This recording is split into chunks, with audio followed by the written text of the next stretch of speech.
Blaine Taylor of Old Dominion. Only 2 starters returning from last year. ODU will have a different look this season, personnel-wise, obviously. What are the goals and expectations for this team heading into the new year? Well, as you say, Kurt, a lot of new faces. When I took the job 12 years ago, signed 9 guys in 18 months, so I'm on my 4th cycle. What has happened is we've had to have the older kids blend with the new kids, and both of them be good enough to blend together and keep this thing going. We're really not one of the outfits that tries to play the season backwards with all these laudy, statements of what might happen, and what maybe we could do. We really start from day one and work forward, and if we can get back to some of the things we've been good at, defensive, basketball, boarding the ball, sharing the ball. Obviously, we need some kids to rise up and be as good as some of the rest of the players we're playing against. But I really like this team. I think that we're going to get better as we go. And I think come January, February, we'll be able to put our best foot forward. Nick Wright is your lone senior returning player. Talk about his development over the last few years, and are you counting on him to take more of a leadership role? Yeah, the 2 captains that have been chosen by their teammates, Nick Wright and Dante Hill, and of course Dante Hill's only played a half a season for us, but Nick being a 5th-year senior, I think there's something special about 5th-year seniors. I think back to Bazemore, for instance, last year being a 5th-year senior. Just around longer. They're certainly going to get their degree. They're a credit to campus. They understand the community. They understand and respect the league.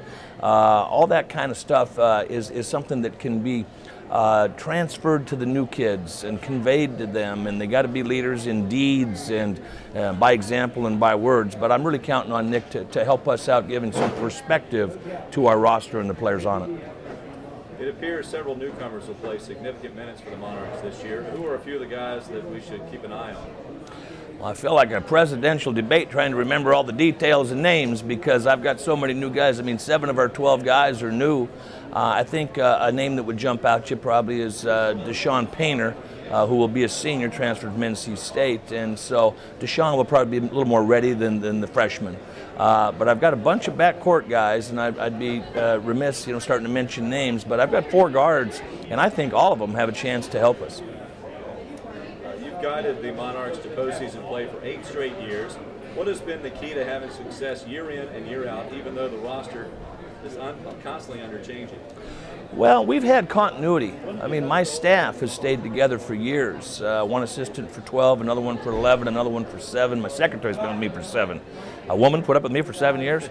But anyway, that continuity. And then, of course, we're a high school-based program, and we have redshirted some kids. So we've had continuity of players also. What that has allowed is to be able to have certain things build upon one another. And so the 8 straight years I'm really proud of as we come into our final year in the CAA.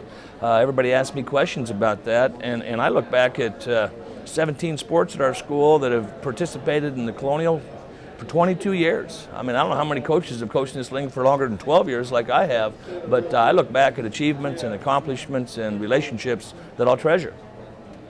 Your team took a trip to Italy and Greece, played several games over the summer there. Talk about that trip and how it will help this season. You've already talked about blending the old with the new. It's interesting. You almost step outside of your own culture in that your players don't have their girlfriend.